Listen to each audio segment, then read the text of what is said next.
আসসালামু আলাইকুম রহমতুল্লাহি ওয়া বারাকাতুহু। সম্মানিত প্রিয় মুসলিম ভাই ও বোনেরা, এ আর ইসলামিক টিভির পক্ষ থেকে সকলকে জানাই আন্তরিক মোবারকবাদ। আজকে আপনাদের মাঝে আলোচনা করব পাঁচ ওয়াক্ত নামাজের সময়সূচি, তাহাজ্জুদ সেহরির শেষ সময়, ইশরাক চাস্তের নামাজের সময়সূচি, ইফতারির শেষ সময়, নামাজের নিষিদ্ধ ওয়াক্তসমূহ, সূর্যোদয় সূর্যাস্তের সময়সূচি, প্রত্যেকটা জেলা বিভাগগুলোর নামাজের সময়সূচি।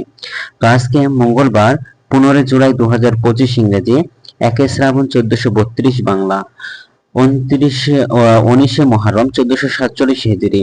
ঢাকা এবং তার পার্শ্ববর্তী এলাকার নামাজের সময়সূচিগুলো তুলে ধরবো।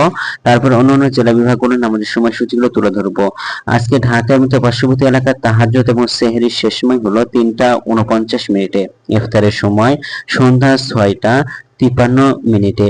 ইশরাক এবং চাস্তের নামাজের রক্ত হলো 5টা 36 শুরু হবে, 11টা 58 যে শেষ হবে। ফজরের নামাজের রক্ত শুরু হবে 3টা 54 মিনিটে, ফজরের নামাজের রক্ত শেষ হবে 5টা 19 মিনিটে। জোহরের নামাজের রক্ত শুরু হবে 12টা 5 মিনিটে, জোহরের নামাজের রক্ত শেষ হবে 4টা 43 মিনিটে। আসরের নামাজের রক্ত শুরু হবে 4টা 44 মিনিটে, আসরের নামাজের রক্ত শেষ হবে 6টা 47 মিনিটে। মাগরিবের নামাজের রক্ত শুরু হবে 6টা 49 মিনিটে, মাগরিবের নামাজের রক্ত শেষ হবে 8টা 13 মিনিটে। এশার নামাজের রক্ত শুরু হবে 8টা 14 মিনিটে, এশার নামাজের রক্ত শেষ হবে 3টা 53 মিনিটে। নামাজের নিষিদ্ধ রক্তসমূহ: সকালে 5টা 20 থেকে 5টা 35 পর্যন্ত, দুপুরে 11টা 59 থেকে 12টা 4 পর্যন্ত এবং সন্ধ্যায় 6টা 33 থেকে 6টা 48 পর্যন্ত। আজকে সূর্যাস্ত যাবে 5টা 50 মিনিটে আর আজকে সূর্যোদয় হবে 5টা 19 মিনিটে।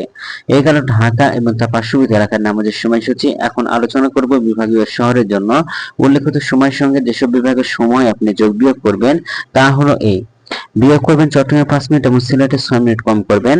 ঢাকা এবং তার পার্শ্ববর্তী এলাকায় যে নামাজের সময়সূচিরা রয়েছে সেখানে চট্টগ্রামে 5 মিনিট এবং সিলেটে 6 মিনিট কম করবেন। যোগ করবেন খুলনাতে 3 মিনিট, রাজশাহীতে 7 minute, Rangpur 8 minute, Barishal 1 minute বেশি করবেন। ঢাকা এবং তার পার্শ্ববর্তী এলাকার যে নামাজের সময়সূচিরা রয়েছে সেখান থেকে। তো আজকের ভিডিওটি পর্যন্ত ছিল, আর এই সূত্রপাত নিয়েছি ইসলামিক ফাউন্ডেশন থেকে। ভিডিওটি ভালো লাগলে অবশ্যই চ্যানেলটি সাবস্ক্রাইব করে পাশে থাকবেন। ধন্যবাদ সকলকে।